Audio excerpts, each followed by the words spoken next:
하겠습니다. 오늘 하나님 말씀은 마태복음 7장 말씀 같이 보도록 하겠습니다. 성경 가지고 계시면 혹시 여기 화면이 띄어지더라도 우리 성경 같이 보시면서 하시면 좋을 것 같습니다. 마태복음 7장이고요. 마태복음 7장 24절부터 27절까지 말씀입니다. 마태복음 7장 24절부터 27절까지 말씀입니다.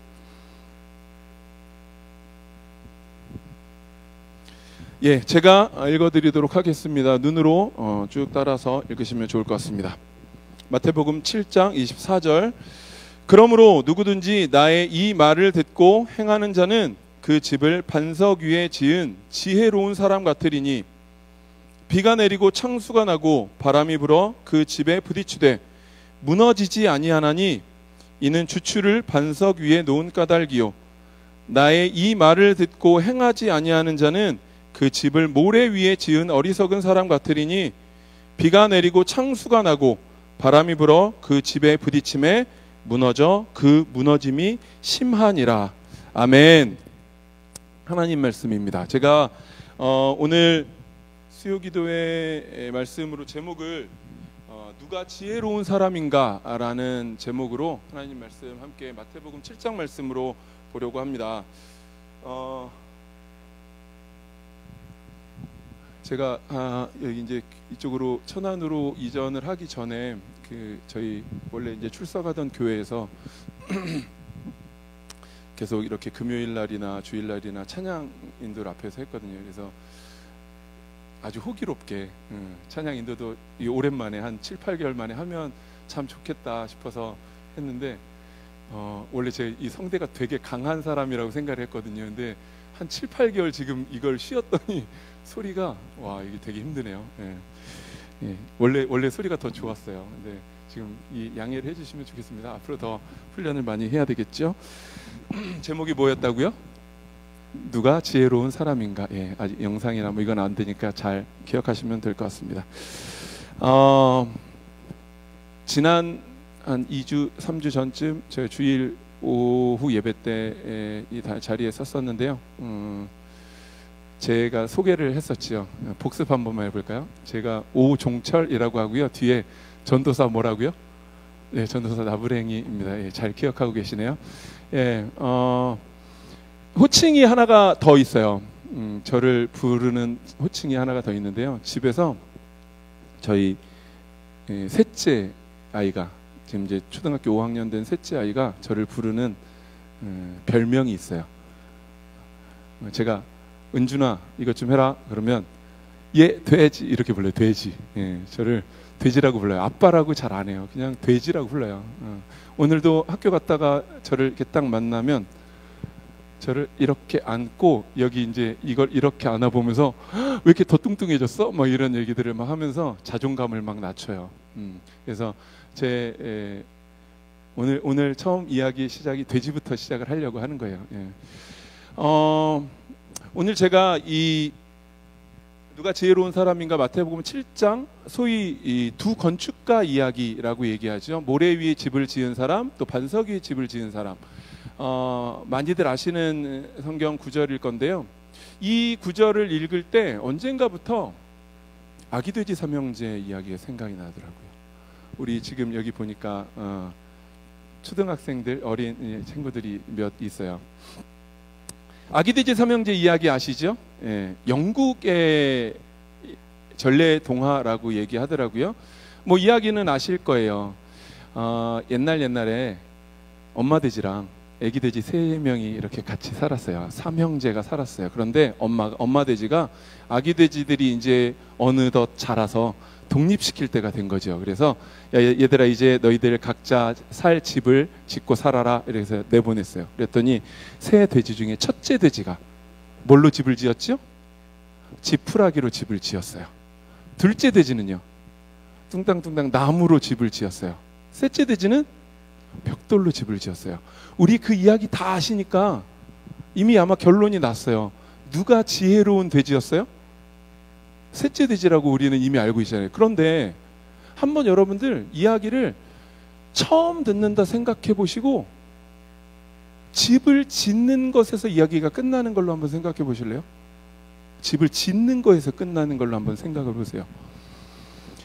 제가 지푸라기로 집을 짓는 것들을 이렇게 보면 우리 왜 열대지역, 열대지방 있잖아요. 열대지방 해변에 지푸라기 같은 걸로 이렇게 얼기설기 그냥 햇빛만 좀 가리고 옆에 이렇게 얼기설기해서 틈으로 뭔가 막 빛이 들어오는 그런 집들 있잖아요. 얼마든지 집으로서의 기능이 돼요. 그죠? 첫째 돼지, 지푸라기로 집을 지은 그 돼지는요, 집을 지푸라기로 빨리 지어놓고 뭐 했을까요? 돼지 본연의 본성 있잖아요. 먹고 놀고 자고 또 일어나면 또 먹고 놀고 자고. 겉에서 보기엔 진짜 잘 사는 웰빙 아니에요? 웰빙? 그죠? 둘째 돼지도 한번 생각해 보실래요? 둘째 돼지는요, 나무로, 통나무로 집을 지은 거예요. 우리 여기 지금 나이가 이제 40대 이상 되신 남자분들이 제일 좋아하는 프로그램이 뭔지 아세요? TV 프로그램? 나는 자연인이다 아세요? 저도 되게 좋아하거든요. 제가 이거 계속 보면 안 되겠다 싶어서 제가 억지로 막 이렇게 끊을 정도로 되게 좋아하는데요. 통나무로 지은 집 생각해 보면 나는 자연인이다 생각하시면 돼요. 나무로 그 한적한 곳에, 고즈넉한 곳에다가 나무로 집 지어놓고 돼지가 거기서 산다고 생각해 보실래요? 집 빨리 재료 구하기가 너무 쉽잖아요. 꿍깡꿍깡 집을 지어놓고 뭐 할 것 같아요? 걔도 똑같이요. 돼지니까 뭐예요? 먹고 명상하고 자고 놀고 이거잖아요. 걔도 딱 보면 너무 웰빙이죠. 근데 셋째 돼지는요, 벽돌 구워야지요. 벽돌 굽는 거 좀 어렵겠어요? 그것도 혹시 이 벽돌 쌓기 해보셨어요? 벽돌로 집 만들어 보셨어요? 저는 예전에 그런 험한 일들을 많이 해봤거든요. 엄청 힘들어요. 이게 반듯하게 쌓는 것도 힘들고요. 조금 삐뚤어지면 나중에 이렇게 기울어져요. 되게 힘들거든요. 그걸 하는 낑낑대면서 하는 모습을 보면 걔는 분명 돼지는 아니죠.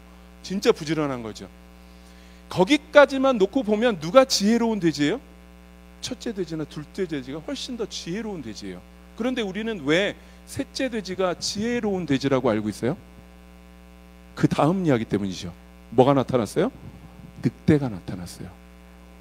늑대가 나타나지 않았다면 첫째 돼지나 둘째 돼지가 분명히 지혜로운 돼지였을 거라고요.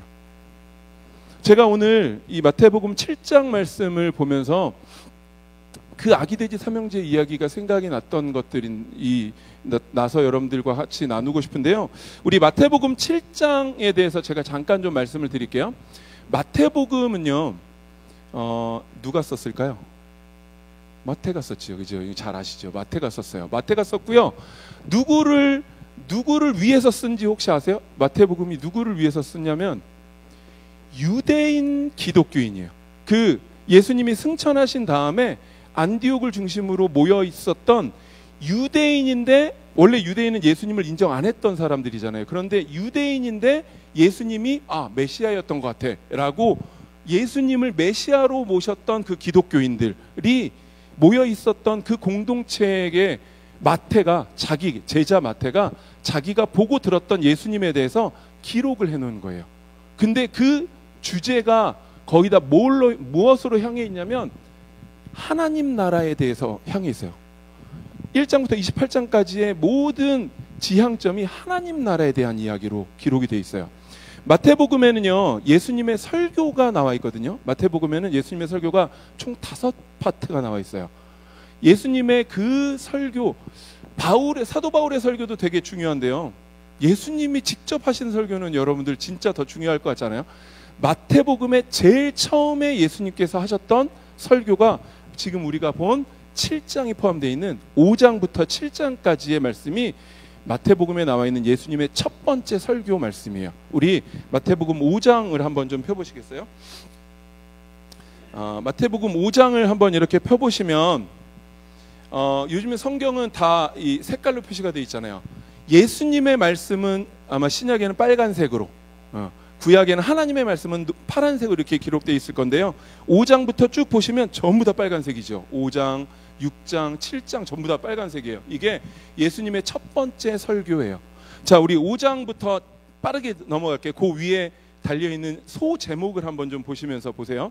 예수님께서 첫 번째로 하나님 나라에 대해서, 하나님의 나라에 있는 그 사람들의, 복받은 사람들에 대해서 어떤 이야기를 하시는지 눈으로 한번 좀 보실게요. 첫 번째, 복 있는 사람은 우리 너무 잘 아시잖아요. 산상순, 팔복에 대한 이야기를 하시고요. 두 번째 13절부터 나와 있는 게 소금이요 빛이야. 너희는 세상의 소금이다. 너희는 세상의 빛이다. 그렇게 살아야 된다 라고 얘기하고 계시고요. 세 번째는 17절부터 예수와 율법에 대한 이야기들, 21절부터 나와 있는 얘기는 노하지 말라. 여기부터 사실은 처음부터 막혀요. 복 있는 사람부터 좀 막히지 않으세요? 복 있는 사람 첫 번째 한번 보실래요? 3절, 심령이 가난한 자는 복이 있나니. 우리 기준이랑 안 맞잖아요. 우리 기준이랑 안 맞아요. 심령이 가난한 사람이 복이 있대요. 애통하는 자가 복이 있대요. 막 너무 슬퍼서 울고 있는데 그게 복 있다고 예수님이 말씀하신다고. 이거 이해 안 되는 말씀이 5장부터 7장까지 이해 안 되는 말씀들로 예수님이 설교를 하신 거예요. 지금 아마 오늘 이 수요 기도가 끝나고 혹시 성경을 쭉 이렇게 읽고 계시는 성도님들은 5장부터 7장까지 말씀을 오늘 한번 천천히 한번 이렇게 읽어보시면 좋겠어요. 읽어보시면 제 설교가 아니고 예수님의 설교이기 때문에 한번 읽어보시면서 예수님이 과연 무슨 얘기를 하고 싶으셨었던 걸까를 한번 보시면 좋겠어요. 저는 오늘 이 예수님의 이해할 수 없는 설교들 중에 맨 마지막 결론 부분이에요. 7장으로 한번 쭉 넘어가 볼게요. 7장에 이제 결론이 나오는데요. 7장 13절부터가 제가 생각할 때는 결론인 것 같아요. 7장 13절부터 좁은 문으로 들어가라. 여기부터 나오죠. 좁은 문으로 들어가라. 두 번째 15절부터 나오는 게 열매로 그들을 알리라. 이건 행위가 어떻게 되는지를 봐야 그게 믿음이 있는지 없는지, 내 말을 듣는지 안 듣는지를 알 수 있어. 이 말씀을 하시고요. 같은 맥락에서 오늘 24절 두 건축가의 이야기를 해주신다고요. 이게 앞에 우리가 이해할 수 없는 얘기를 예수님이 쭉 막 아마 이따가 나중에 한번 읽어보세요. 제가 오늘 여기까지 하면 시간이 좀 많이 걸릴 것 같아서 다는 못할 거고요. 아마 하나하나 읽어보시면 이건 말이 안 되는데 생각하실 거예요. 아마 생각하면서 읽어보시면 이 예수님의 이야기는 도무지 이해 안 되는데 라고 생각하실 거예요. 그런데 그러고 나서 나오는 결론이 24절 말씀이라고요. 24절 같이 한번 읽어보실까요? 24절 그러므로 시작. 그러므로 누구든지 나의 이 말을 듣고 행하는 자는 그 집을 반석 위에 지은 지혜로운 사람 같으리니. 아멘. 예수님이 이해할 수 없는 이야기들을 막 하시는데요. 그 말씀을 듣고 행동하는 사람, 그 말씀대로 행동하라라고 얘기하세요. 그래야 지혜 있는 사람이고 천국 백성이 될 수 있어 라는 얘기를 하시거든요. 여러분들 저는 어렸을 때부터 이렇게 신앙생활을 쭉 하면서요, 제 마음속에 어렸을 때 그런 궁금증이 있었어요. 진짜 믿는 사람들은 다 잘 되나? 믿는 사람들은 진짜 다 성공하나? 이거에 대한 궁금증이 있었어요. 아닌 거를 너무 많이 봤거든요. 여러분들 요즘에 기독교인의 비율이 몇 프로 되는지 아세요? 개신교인의 우리나라 비율이 몇 %인지 아세요? 제가 얼마 전에 그 자료 준비할 게 있어서 찾다 보니까 뭐 통계가 정확하지는 않은데 23년 통계로 보면 전체 인구 중에 11%예요. 11%. 천주교까지 포함해서 우리가 기독교, 크리스트교, 기독교라고 얘기하면 천주교 포함이거든요. 그러면 한 17% 정도 되는데요. 개신교만 하면 11%밖에 안 돼요. 그 얘기는 뭐예요? 10명 중에 1명밖에 안 돼요. 근데 거기에 단서가 달려 있더라고요. 단서가 그 중에 가나안 성도들이 되게 많대요. 교회 안 나가는 성도들. 그냥 종교가 뭐예요? 저 기독교인데요. 일주일에 한 번씩 교회 가시나요? 아니요, 안 가요. 이렇게 대답하는 사람도 기독교인으로 포함시켜서 11%래요. 왜 제가 그 말씀 드리냐면요, 여러분들 한번 생각해 보세요. 예전에 저 어렸을 때 우리 한국교회가 막 부흥했을 때 1200만 막 이렇게 막 됐을 때, 그때는 주변에 많은 사람들이 다 교회 다닌다고 얘기했거든요. 그때는 잘된 사람들 중에 기독교인이 몇 명인지 이렇게 보면 제법 많아요. 그러면 교회 다니는 게 좋을 수도 있겠구나 라고 통계적으로 이게 얘기할 수 있거든요. 근데 지금은 우리나라에서 돈 많은 사람들 순위를 딱 세워놓고 100명까지 순위 세워놓고 그 중에 기독교인 몇 명인지 보면 10% 안 돼요. 안 돼요. 그 얘기는 교회를 다닌다고 해서 이 땅 가운데 잘 되는 것, 이 인과관계는 아닌 거라고요. 아니에요. 하나님께서 지금 예수님께서 여기에서 5장에서 7장까지 하나님 나라의 복음에 대해서 전달을 해주실 때 우리에게 말씀해 주시는 게 있어요. 이 땅 가운데 너희가 복을 받기 위해서 나를 따르는 게 아니야 라는 말씀을 하고 계신다고요. 제가 마태복음의 주제가 뭐라고 말씀드렸죠? 하나님 나라, 하나님 나라. 우리의 소망, 우리의 시선은 어디에 있어야 된다고요? 하나님 나라에 있어야 된다고요. 그걸 오늘 예수님께서 우리에게 말씀해 주신다고요. 왜 그러면 우리가 신앙생활을 할 때 이제 되게 힘들잖아요. 이거 이 땅 가면서 잘 되지도 않는 것 같은데 이거 어떻게 신앙생활을 이대로 하는 게 맞나? 이대로 내가 신앙생활을 하고 있는 이대로 나가는 게 맞을까에 대한 불안함이 있을 수 있거든요. 그런 불안함 있는 분들은 여기 안 오셨겠죠, 그죠? 여기는 그런 불안함이 없으시겠죠? 근데 되게 많아요. 신학생들 중에도 믿음의 확신이 없는 분들도 제가 이야기하다 보니까 있더라고요. 자기가 고백을 하더라고요. 오늘 예수님께서 첫 번째 설교에서 얘기해 주시는 그 이야기들의 결론을 통해서 오늘 그 해답을 함께 생각해 봤으면 좋겠습니다. 24절부터 27절까지 말씀을 제가 한번 이렇게 묵상을 하다가 신학교에 가서 또 좋은 걸 하나 배웠어요. 뭘 배웠냐면 성경 지리라는 걸 배워요. 그러니까 뭐 과목이 따로 있는 건 아닌데요. 성경 그 신약 구약 이런 것들을 배우다 보면 그 성경의 땅 있잖아요. 팔레스타인 지역의 지리, 역사 뭐 이런 것들을 막 배우거든요. 그걸 배우면서 하나를 배운 게 있어요. 이스라엘 땅, 그 예수님께서 약속하신 이스라엘 땅은요. 수도가 어디였어요? 예루살렘이죠. 예루살렘이 수도고요. 사해, 여기 그릴 수가 없어요. 아마 머릿속으로 그리실 수 있어요. 사해가 저 밑에 있고요. 요단강을 따라서 저 위에 갈릴리 바다가 있어요. 사해 서쪽으로 예루살렘이 있는데요. 예루살렘은 큰 도시이기는 하지만 거기는 되게 높은 지역에 있어요. 고지대에 있어요. 그래서 거기는 약간 예외인데요. 보통 사람들이 살기 좋아하는 곳은 어디냐면 갈릴리 바닷가, 갈릴리 바다 주변, 예수님이 주로 활동하셨던 그곳이 사람들이 제일 많이 밀집해서 살던 지역이래요. 예수님이요, 오늘 많은 그 산 위에다 산상순이라고 얘기해서 팔복의 이야기를 해주시면서 많은 사람들을 불러 앉혀놓고 하나님 나라의 복음을 전하시면서 마지막에 두 건축가의 얘기를 하시는데, 제가 어렸을 때 이 말씀을 들었을 때 제 머릿속에 들어갔던 처음 이미지는 뭐였냐면, 반석 위에 집을 지은 사람, 모래 위에 집을 지은 사람, 여러분들 그림으로 한번 그려보실래요? 어떤 그림이 그려지세요? 반석 위에 지은 사람은 저는요, 어렸을 때 꼬맹이 때 큰 바위 있잖아요. 엄청 큰 바위, 진짜 큰 바위 위에다가 집을 짓는 걸 생각이 되더라고요. 그런 이미지가 떠오르더라고요. 모래 위에 집을 짓는 거는요, 모래 하면 대표적으로 어디요? 사막이죠. 사막. 황량한 사막에다 집을 덩그러니 짓는 걸 생각을 했거든요. 그렇게 생각하니까 도무지 이해가 안 돼요. 예수님 이거 무슨 세상 물정을 너무 모르시는 것 같아. 근데 성경 지리를 이렇게 배우면서 다시 한번 묵상을 해보니까 그 사람들이 알아들을 만한 이야기로 예수님이 하셔야 되잖아요. 집을 짓기에 적당한 땅을 가지고 얘기를 하셔야 되거든요. 이 두 사람, 집을 짓는 두 사람은 전혀 동떨어진 곳에 있는 사람이 아닐 거라고요. 겉으로 보기엔 똑같은 지역이에요. 어디요? 갈릴리 바닷가. 갈릴리 바닷가 주변으로 여러분들이 아시는 막달라라는 지역도 있고요. 디베랴라는 그 지역도 있고요. 베세다, 게네사렛, 가버나움 이런 지역들이 다 거기 있어요. 거기는 지역이 화산 활동으로 이루어진 곳이래요. 그래서 우리 제주도처럼 검은색, 현무암 이런 것들 되게 많고요. 모래가 되게 검은 모래로 돼 있다고 하더라고요. 저도 안 가봐서 그냥 그림으로만 봤어요.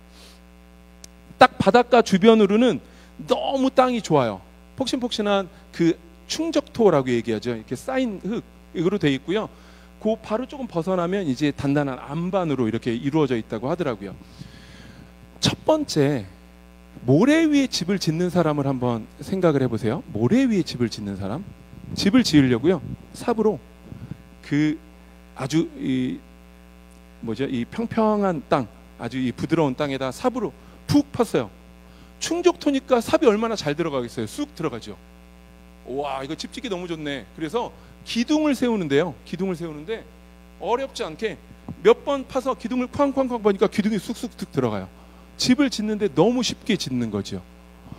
벽체를 만들고요. 이 석가래를 올려서 지붕을 만들었어요. 집 짓는 게 기초 공사가 그다지 어렵지 않으니까 집을 굉장히 빨리 지을 수 있죠. 집을 빨리 짓는다는 얘기는 다른 거에 신경 쓸 수가 있어요. 어디요? 집 내부 인테리어를 멋지게 할 수 있고요. 집 외형도 멋지게 꾸밀 수 있어요. 앞에 마당도 잔디도 싹 깔아서 멋지게 거기서 뛰어놀 수 있는 잔디밭도 만들 수 있고요. 이렇게 멋지게 집을 만들어 놨어요. 누가 봐도 그 집은 아주 멋진 집이에요. 그런 집을 만드는 사람이 모래 위에 집을 짓는 사람이에요. 그런데 얼마 떨어져 있지 않아서 저 옆에서 반석 위에 집을 짓는 사람이 있어요. 어떻게 지어요? 똑같아요. 삽을 푹 팠더니 이게 모래층으로 돼 있어요. 충적토로 돼 있어서 땅이 훅 파지잖아요. 그 사람은 생각했어요. 이 땅에다 집 지으면 안 되는데 땅을 계속 파고 들어가죠. 계속 파고 들어가서 자기 키보다 더 파고 들어갔더니 저 밑에 삽에 툭 뭐가 걸려요. 단단한 안반이 걸리는 거지. 기반함이 만들어진 거죠. 기반함이 나올 때까지 파고 들어가서 거기에 홈을 내고 거기에 기둥을 튼튼하게 박았다고요. 그게 반석 위에 집을 지은 사람. 그 사람은요, 땅을 깊이 파고 거기서부터 집을 짓기 시작했기 때문에 시간도 오래 걸렸을 거고요. 에너지도 너무너무 많이 소모를 했을 거예요. 그래서 집을 겉을 치장하거나 인테리어를 하거나 집이 겉에 모든 사람들이 보기에 그렇게 아름다워 보이지 않는 집을 지었을 거라고요. 여러분들, 모래 위에 집을 지은 사람과 반석 위에 집을 지은 사람은 전혀 다른 사람이 아니에요. 우리가 겉으로 보기에 동일한 조건에 집을 지은 사람인데요. 어쩌면 거기까지만 놓고 보면 아까 우리 아기돼지 삼형제처럼 늑대가 나타나기 전의 상황에서 이야기가 끝난다면 누가 현명한 사람이죠? 모래 위에 집을 지은 사람이 현명한 사람이라고요. 모래 위에다 집을 지은 사람. 왜냐하면 엄청 화려하잖아요. 너무 쉽게 집을 지었잖아요. 친구들 막 초청해서 집들이를 막 하면 막 칭송이 막 자자할 거 아니에요. 의시될 수 있지요. 누가 보기에도 다 좋은 집이죠. 이런 집을 지은 모래 위에 집을 지은 사람이 진짜 현명한 사람일 거라고요. 그런데 예수님께서 24절부터 27절까지 예수님이 중요한 이야기는 반복하시는 습관이 있으세요. 아세요? 진실로 반복. 예수님이 여기도 반복하셨어요. 진짜 중요한 얘기라서. 뭐가 반복됐는지 한번 찾아보실래요? 24절에서 27절까지 똑같이 반복되는 말씀이 있어요. 뭐죠? 25절, 27절이 반복되지요. 뭐예요? 우리 25절 같이 한번 읽어볼까요? 시작. 비가 내리고 창수가 나고 바람이 불어 그 집에 부딪히되. 아멘. 비가 내리고 창수가 나고 바람이 불어 그 집에 부딪히지 않는다면 모래 위에 집을 지은 사람이 현명한 사람일 거라고요. 누가 봐도요. 그런데 예수님이 아니야. 절대로 그런 일은 있을 수 없어. 모든 집에, 모든 사람이 지은 집에 비가 내리고 창수가 나고 바람이 불어서 그 집을 부딪히는 일이 반드시 있을 거야. 그때 누가 지혜로운 사람인지 결판 날 거야 라고 오늘 우리에게 말씀해 주고 계세요. 아멘. 아멘. 예수님께서 어떤 얘기 하시는지 아시겠어요? 우리가 이 세상 살면서요, 나는 이렇게 열심히 주일날, 수요일날 새벽기도 안 빠지고 열심히 오고 교회에서 하는 모든 봉사들 다 하고 예수님 말씀을 이렇게 듣고 순종하는데 왜 나한테 이런 일들이 생기지? 왜 나 이렇게 계속 힘들지? 저 사람은 교회도 안 다니는데 오히려 교회 다니는 사람들 핍박하는데 저 사람은 왜 저렇게 잘 되지?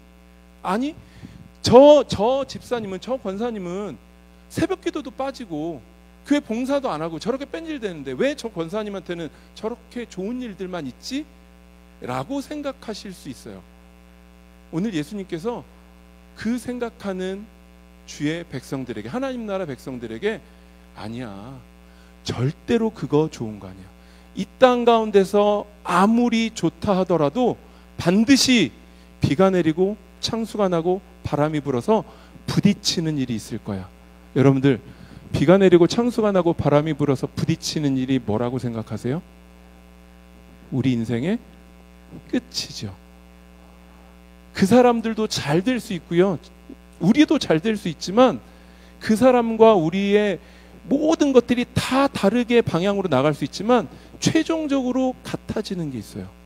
그게 인생의 끝이라고요. 끝이 있는 건 우리가 부정할 수 없어요.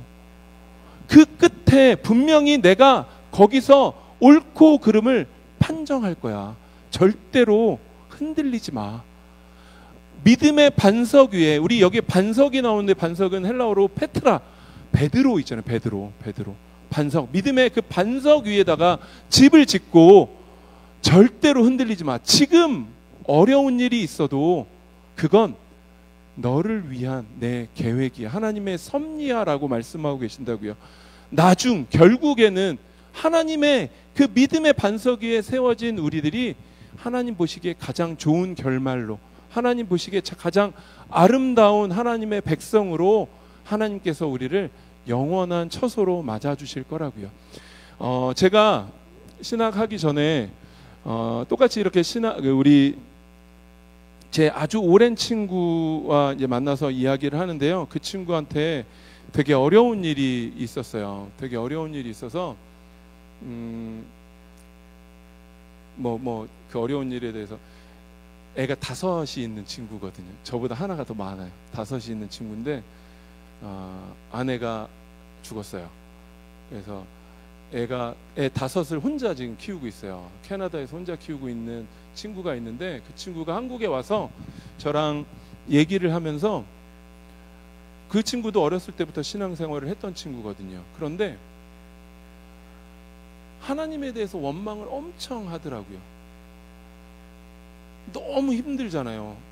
이제 나이 50, 그때는 이제 40대 후반이니까 40대 후반에 이제 20살도 안 된 애들, 이제 초등학교 2, 3학년, 1, 2학년 이런 애들까지 5명의 애들을 혼자서 키우고 있는 그 상황에 하나님을 막 원망을 하더라고요. 그 친구도 안수집사거든요. 그곳에서 안수집사를 하고 있는데 제가 그 친구한테 그랬어요. 지금은 분명 힘들 거고, 지금은 내가 상상할 수 없을 만큼의 힘든 것들을 가지고 있을 거고, 그런데 이름까지 얘기하면 안 되죠. 예. 친구야, 하나님을 우리가 믿으니까, 하나님이 우리에게 어떻게 보여주시는지 우리 믿고 살아보자. 내가 나한테 주셨던 것들 다 놓고 신학을 하는 것들이 하나님께서 가장 좋은 것으로 인도하시는 것들을 믿고 하는 거거든. 너도 그렇게 신앙생활해서 하나님이 결국에 우리에게 어떤 것들을 보여주시는지 세상에 좀 같이 보여주면 좋겠다라고 이야기했거든요. 우리 믿는 사람들은 그 믿음이 좀 있었으면 좋겠어요. 분명히 살면서 흔들릴 수 있거든요. 보이지 않는 천국 때문에요. 그런데 여러분들, 보이지 않는 천국 가지고 하는 건 너무 모호한 것 같아요. 하나님을 우리가 믿고 하나님께 예배하고 하나님께 기도하고 찬양하면서 이 땅 가운데서 하나님 나라를 경험하지 못하면, 맛보지 못하면 그게 좋은지 안 좋은지 우리가 소망할 수 없거든요. 여러분들, 처음 먹는 음식이요, 마트에서 시식을 하잖아요.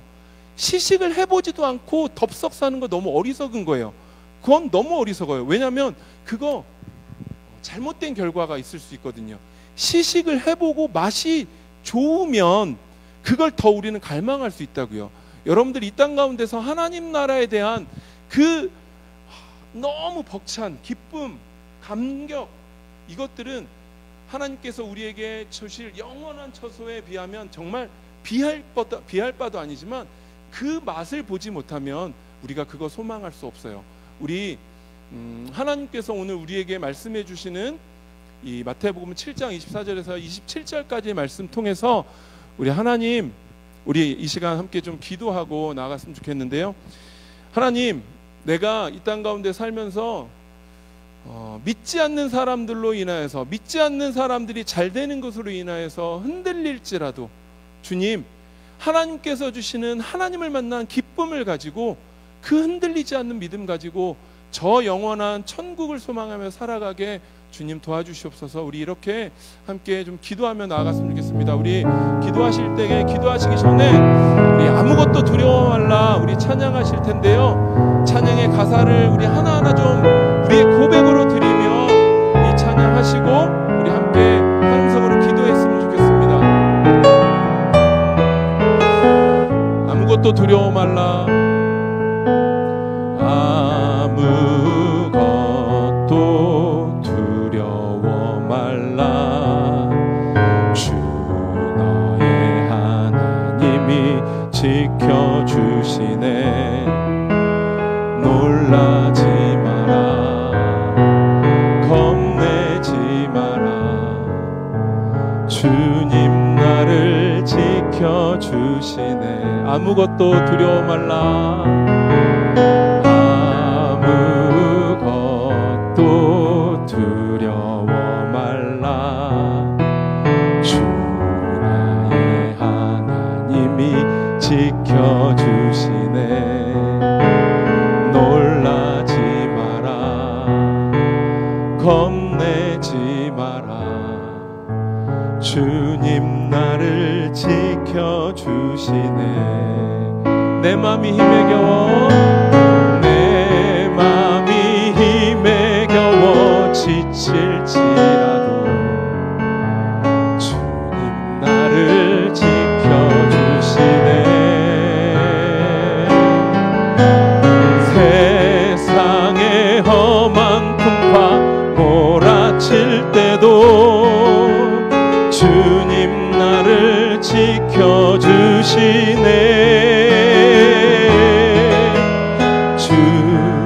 주님은 나의 성아멘, 주님은 나의 요새, 주님은 나의 소망, 나의 힘이 되신 여호와. 내 맘이 힘에 겨워 지칠지라도, 내 맘이 힘에 겨워 지칠지라도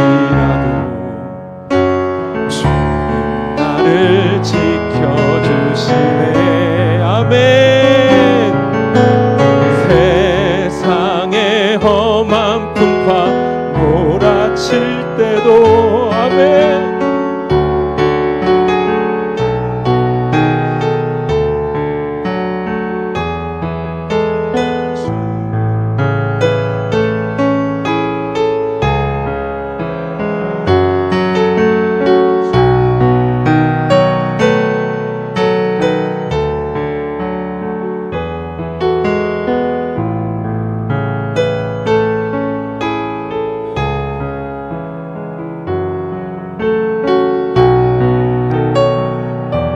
시간 말씀을 기억하면서 함께 주여 한번 외치고 함께 기도하며 나가겠습니다.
제가 기도하겠습니다.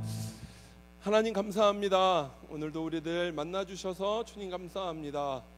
우리에게 마태복음 7장 말씀을 통하여서 이 땅 가운데 살아가며 우리에게 오는 환난, 근심들, 그것들을 하나님 나라에 대한 소망을 가지고 이겨낼 수 있는 담대함을 허락하여 주심에 주님 감사합니다. 주님 사랑하는 그 믿음 가지고 담대하게 나아가게 주님 도와주시고, 우리에게 주신 그 감사한 마음들, 그 은혜들, 이 땅 가운데 하나님의 복음을 마음껏 전파하는 주님의 증인된 삶으로 살아가는 우리 되게 주님 도와주시옵소서. 우리 좋은 교회 가운데 이번 주 금요일, 토요일, 일요일, 또 7월 31일, 8월 2일, 2일 우리 여름 성경학교와 수련회가 예정되어 있습니다. 주님, 하나님께서 예비하신 그 행사들, 그 가운데 많은 영혼들이 하나님께로 돌아가는 그런 역사가 일어나게 주님 도와주시고, 다음 세대들이 이 좋은 교회 가운데 큰 일꾼으로 일어나는 놀라운 역사를 우리로 바라보게 주님 도와주시옵소서. 우리 이곳에 모인 주의 자녀들 돌아가는 발걸음도 주님 지켜주실 줄 믿습니다. 하나님 나라의 복을 받는 그 성도들 되게, 주님의 자녀들 되게 주님 인도해 주시옵소서. 감사드리고 예수님의 이름으로 기도드렸습니다. 아멘. 아멘. 주기도문하고 마치면 되나요? 예, 뭐 따로 특별한 광고는 없는 것 같고요. 한 번 더 제가 너무 좋은 기회에 이렇게 하나님 복음을 전할 수 있는 기회를 우리 좋은 교회, 여기서 좋은 교회는 고유명사가 아니고요, 진짜 그 좋은 교회예요. 좋은 교회 성도들 앞에서 하나님 복음 전할 수 있어서 하나님과 우리 성도님들께 다시 한번 감사드립니다. 우리 주기도문 하고 오늘 모든 예배 마치도록 하겠습니다. 하늘에 계신 우리 아버지여, 이름이 거룩히 여김을 받으시오며 나라가 임하시오며 뜻이 하늘에서 이루어진 것 같이 땅에서도 이루어지이다.